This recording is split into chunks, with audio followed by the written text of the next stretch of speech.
Hi friends, అందరు ఎలా ఉన్నారు? నేను బాగున్నాను. అందరూ బాగుండాలి, అందులో నేను ఉండాలనుకుంటానండి. ఈరోజు మనం స్వీట్ ప్రిపరేషన్ చేస్తున్నామండి. మడత కాజా చాలా సూపర్గా టేస్ట్ అయితే వచ్చింది. మనము 1/2 కేజీ మైదాపిండి తీసుకున్నాము. అందులో కొంచెం 1/2 స్పూన్ అంత చక్కెర, పించ్ ఆఫ్ సాల్ట్, కొంచెం బేకింగ్ సోడా వేసుకున్నామండి, అంటే వంట సోడా. కొంచెం ఆయిల్ వేసి బాగా స్మాష్ చేయాలండి. ఇది కొంచెం బాగా స్మాష్ చేసిన తర్వాత ఇందులో మనం కొంచెం నెయ్యి కూడా వేసి, అంటే 2-3 స్పూన్ల నెయ్యి వేసుకొని స్మూత్ బ్యాటర్ని ప్రిపేర్ చేసుకోవాలండి. ఈ బ్యాటర్ చేయడంలోనే మనకి మడత కాజాలు అనేది ఎలా సెట్టింగ్స్ చూసుకోవాలండి. అంటే ఇది ఎలా మిశ్రమం చేస్తే దాన్ని బట్టి మనకి టేస్ట్ అనేది చాలా బాగా వస్తుందండి. పిండిలోనే ఉంటుంది మొత్తం. ఇప్పుడు నెయ్యి 2 స్పూన్లంతా నెయ్యి కూడా వేసుకొని బాగా మిక్స్ చేయాలి. తర్వాత లాస్ట్కు వాటర్ చూసుకుంటూ కొన్ని వేసుకుంటూ, మరీ మెత్తగా కాకుండా మనకి చపాతీ పిండిలాగా తడుపుకోవాలండి.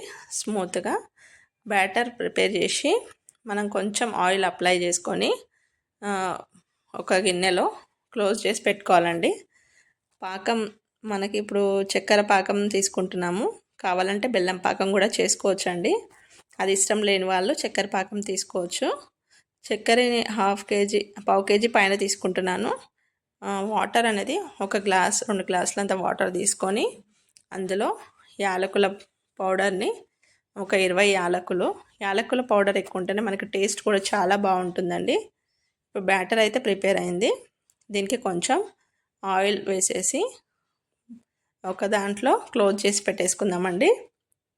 అంతలోపు మనం చక్కెర పాకంని ప్రిపరేషన్ చేద్దాం. గిన్నెలో చెప్పినన్ని ఒక 2 చిన్న గ్లాసుల వాటర్ తీసుకున్నాను.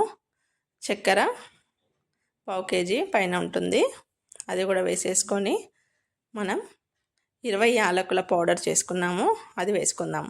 కావాలంటే ఈ ప్లేస్లో మీరు బెల్లం పాకం తీసుకోండి. మరీ తీగ పాకం కాకుండా, మరీ పల్చ పాకం కాకుండా మీడియంలో ఉండాలండి. అది మనం పాకం ఒక సైడ్ పెట్టుకోవాలి, ఒక సైడ్ ఏమో ఆయిల్ వేడి చేసుకోవాలి. యాలకుల పొడి కూడా వేసేసి సిమ్లో పెట్టేసుకుందామండి. ఒక సైడ్ కడాయిలో ఆయిల్ కూడా వేడి చేసుకుందాం. ఇది మనకి చిన్న సైజ్ కావాలి అంటే చూపిస్తున్నానండి. ఒక రొట్టె చేసుకుందాం, అంటే చపాతీ మనం ఎలా చేసుకుంటాం అలాగేనండి. మైదాపిండి కొంచెం పొడి పిండి వేసుకొని సన్నగా తాల్చాలి, సన్నగా చేసుకోవాలండి. చేసుకొని ఒక రొట్టెతో కూడా చేసుకోవచ్చు, లేదు అంటే 3 రొట్టెలు, లేదంటే 5 రొట్టెలు చేసుకోవచ్చు. సైజ్ని బట్టి ఉంటుందండి. ఇప్పుడు చిన్న సైజ్ కావాలంటే ఒక రొట్టెని ఫోల్డ్ చేసి కట్ చేసుకుంటే ఇంత చిన్న సైజ్ అయితే వస్తుందండి. లేదు మనకు పెద్ద సైజ్ కావాలి అంటే మనం పెద్ద సైజ్ చేసుకుందాం. నేనైతే ఇప్పుడు 5 రొట్టెలు చేసి దాంతో చూపిస్తాను. ఇప్పుడు ఇది ఫ్రై అయ్యేలోపు మనం ఇంకొకటి చూపిస్తానండి. 5 రొట్టెలు సేమ్ ఈక్వల్గా చేసుకోవాలి. అన్ని చపాతీలు 5 చపాతీలు చేసుకొని ఒకదానిపైన ఒకటి పొడిపిండి వేసుకుంటూ పక్కకు పెట్టుకుందాం. ఇప్పుడు ఒక రొట్టె అయితే అయిందండి, ఇలా అయిపోయింది. సన్నగా తాల్చేసి ప్లేట్లో తీసేసుకుందాం. అన్నీ ఇలాగే చేసుకుందాం. 5 రొట్టెలు చేసుకొని మనం ఒకదానిపైన ఒకటి పెట్టి ఆయిల్ మరియు కార్న్ఫ్లవర్ పౌడర్ ఉంటే బెటర్ అండి. దాంతో మనకు క్రిస్పీనెస్ వస్తుంది, సాఫ్ట్గా మనకు క్రిస్పీగా నోట్లో వేస్తే కరిపోయే కాజాలు అయితే రెడీ అవుతాయండి. ఇప్పుడు ఒకటి అయిపోయింది చపాతీ, అలాగే ఇంకొకటి కూడా చేసుకుంటున్నాను. ఇవన్నీ ఈక్వల్ సైజులో సేమ్ ఉండాలండి. అన్నీ ఇలాగే చేసేసుకొని మనం పొడిపిండి వేసుకొని ఒకదానిపైన ఒకటి వేసేసుకుందాం. ఇది పాకం ఫ్రై చేయగానే ఆయిల్ మరీ వేడవ్వద్దండి, సిమ్లో పెట్టేసుకొని కొంచెం గోల్డెన్ కలర్ వచ్చే వరకు ఫ్రై చేయాలి. ఫ్రై కాగానే వెంటనే మనం వేడిన పాకంలో వేయాలండి. వేసి ఒక 5 నిమిషాలు నానంగానే తీసేయాలండి. మరి ఎక్కువసేపు పెడితే మనకి చాలా మెత్తగా అయిపోతాయి, వేయగానే తీసేసేయాలి. ఇప్పుడైతే ఇలా ఇంకొక చపాతీ కూడా చేశాను. ఇలాగే మనం 5 చేసేసుకుందాం. ఒకసారి చూపించేసేసి మనం 5 అనేది చేసుకున్నాక నీకు మళ్ళొకసారి చూపిస్తామండి. పొడిపిండి వేసుకుంటూ సన్నగా ఈక్వల్గా తాల్చాలి. ఓకే, బెలాయించడం అంటారు. ఇలా మొత్తం ఫ్రై చేసేసుకుందాం. చాలా టేస్ట్ అయితే చాలా బాగా వచ్చిందండి. మా ఇంట్లో అందరూ తినేశారు. మనం బయట తినడం కాకుండా ఇంట్లోనే చేసుకుంటే మనకు ఎన్ని కావాలో అన్ని తినొచ్చు. టేస్ట్ కూడా చాలా బాగా సెట్ అవుతుందండి. ఇప్పుడు 5 చేసేసాను. తర్వాత కొంచెం ఆయిల్ అప్లై చేసేసి కొంచెం కార్న్ఫ్లవర్ పౌడర్ చల్లానండి పైనుంచి. మరి ఇంకొక చపాతీ పెట్టేసి కొంచెం ఆయిల్ అప్లై చేస్తున్నాను. అప్లై చేసిన తర్వాత కార్న్ఫ్లవర్ లేదంటే మైదాపిండి వేసుకోవచ్చండి. కార్న్ఫ్లవర్తో ఏంటంటే క్రిస్పీ కొంచెం సాఫ్ట్నెస్ వస్తుందని వేస్తున్నాము. నెక్స్ట్ ఇంకొకటి అట్లా నేనైతే 5 వేస్తున్నాను. ఆయిల్ అప్లై చేసేసి ఇంకొక చపాతీ వేస్తున్నాము. నెక్స్ట్ ఇంకొకటి అట్లా వేసేసి మొత్తం రోల్ చేసేసి మనము టైట్గా రోల్ చేయాలండి.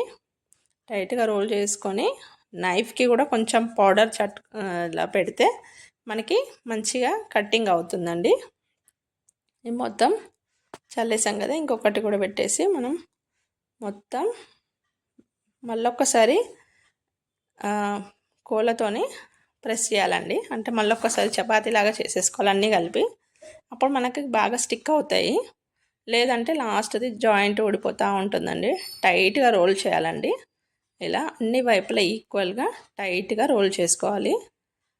రోల్ చేసుకున్న తర్వాత లాస్ట్ చివరని వాటర్తో తడిపేసి బాగా స్టిక్ చేసుకోవాలండి.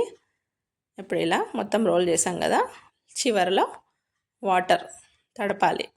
తడిపేసి బాగా స్టిక్ అయ్యేలాగా పెట్టుకోవాలండి. అయిపోయిన తర్వాత గట్టిగా ప్రెస్ చేయాలి మనం దానిపైనుంచి కొంచెం ప్రెషర్ ఇస్తూ, ఇలా కొంచెం ప్రెషర్ ఇస్తూ ప్రెస్ చేస్తే మనకి స్టిక్ అవుతుంది. కొంచెం ఇలా స్ప్రెడ్ చేయాలి లైట్గా, మరీ బలంతో కాకుండా కొంచెం జెంటిల్గా ప్రెస్ చేసి తర్వాత నైఫ్కి కొంచెం పౌడర్ పెట్టేసి ఇలా కట్ చేసుకోవాలండి. పౌడర్ లేకపోతే స్టిక్ అవుతూ ఉంటాయి. చూడండి ఎంత బాగా వచ్చింది. ఇవన్నీ ఇలా చేసుకున్న తర్వాత మనం ఆయిల్, మామూలు ఆయిల్ అంటే మరీ వేడి ఆయిల్ ఉండొద్దండి. ఎక్కువ వేడైతే మనకి అదే ఏమంటారు చాలా బ్లాక్ అయిపోతాయి.